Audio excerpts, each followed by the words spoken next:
మీ business ని develop చేసుకోవాలని అనుకుంటున్నారా? అయితే వెంటనే సంప్రదించవలసిన ఫోన్ నంబర్ 7729969299. 1995 పరిపాలన ఒక మోడల్ పరిపాలన, కష్టాల నుంచి బయట తీసుకురావడమే కాకుండా మళ్ళీ ఒక స్ట్రాంగ్ ఫౌండేషన్ వేసి ముందుకు పోగలిగాం.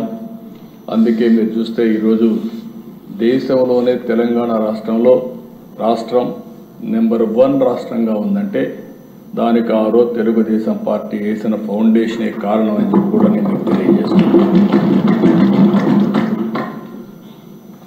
అయితే మళ్ళీ ఒక 10 సంవత్సరాలు మేము అధికారం లేకుండా ఉండే పరిస్థితికి వచ్చాం. 2014 విభజన జరిగిన తీరు మనలందరినీ కూడా చాలా కల్పచెందిడిగా చేసింది. చాలా ఇబ్బందులు పడ్డాం. నాకైతే ఆ రోజు చాలామంది ఆదాయం అంతా హైదరాబాద్లో వస్తుంది, ఈ రాష్ట్రానికి ఆదాయం లేదు, కనీసం పెన్షన్లు వస్తాయా, లేకుంటే మా జీతాలు సకాలంలో వస్తాయా, అభివృద్ధి ఏమవుతుందని భయపడిన రోజులు.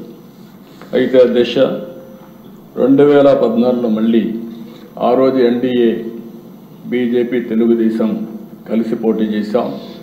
పవన్ కళ్యాణ్ గారు బయట నుంచి ఆ రోజు సపోర్ట్ చేశారు. అక్కడి నుంచి మళ్ళీ ప్రజల సహకారం తీసుకున్నాం, అనుభవానంతా కూడా ఉపయోగించాం, సమర్థవంతమైన నాయకత్వాన్ని ఇచ్చాం. 22.5 మిలియన్ యూనిట్ల కరెంటు కొరతుంటే 3 నెలల్లో కరెంటు కొరత లేకుండా చేసి మళ్ళీ మిగులు కరెంటు సాధించిన పార్టీ తెలుగుదేశం పార్టీ. 5 సంవత్సరాలు వినూత్నమైన మార్గాలతో ముందుకు పోయి కరెంటు ఛార్జీలు పెంచకుండా సోలార్ కానీ విండ్ కానీ ఇలాంటి వినూత్నమైన మార్గాలతో కరెంటు ఛార్జీలు తగ్గించడానికి ప్రయత్నం చేశాం.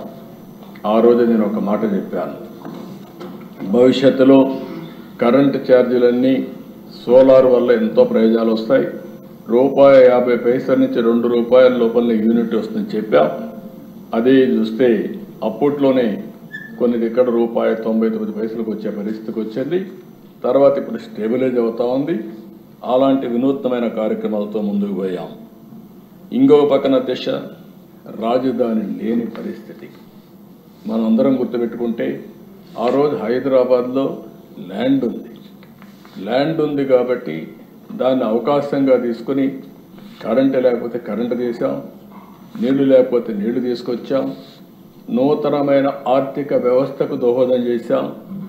అక్కడి నుంచి మీరు చూసి తిరుగులేని శక్తిగా తయారు చేసుకున్నాం. ఇక్కడికి వస్తే ల్యాండ్ లేకపోతే ఆ రోజు నేను ఆలోచించి ఇక్కడే నారాయణ గారిని ఆ పని మీదనే పెట్టి ఆ రోజు 33,000 ఎకరాలు 29,000 మంది రైతులు ఒక్క లిటిగేషన్ లేకుండా స్వచ్ఛందంగా ముందుకొచ్చి ల్యాండ్ పూలింగ్లో ₹1 ఖర్చు పెట్టకుండా ఇచ్చారంటే అది నమ్మకం, విశ్వాసం. ఒక నమ్మకంతో ఇచ్చారు. ఆ 33,000 ఎకరాల భూమి గవర్నమెంట్ భూమిని కలుపుకుంటే దగ్గర 55,000 ఎకరాల భూమి వచ్చే పరిస్థితికి వచ్చింది. దాంతో మీరు చూసి ఇలాంటి వినూత్నమైన కార్యక్రమాలు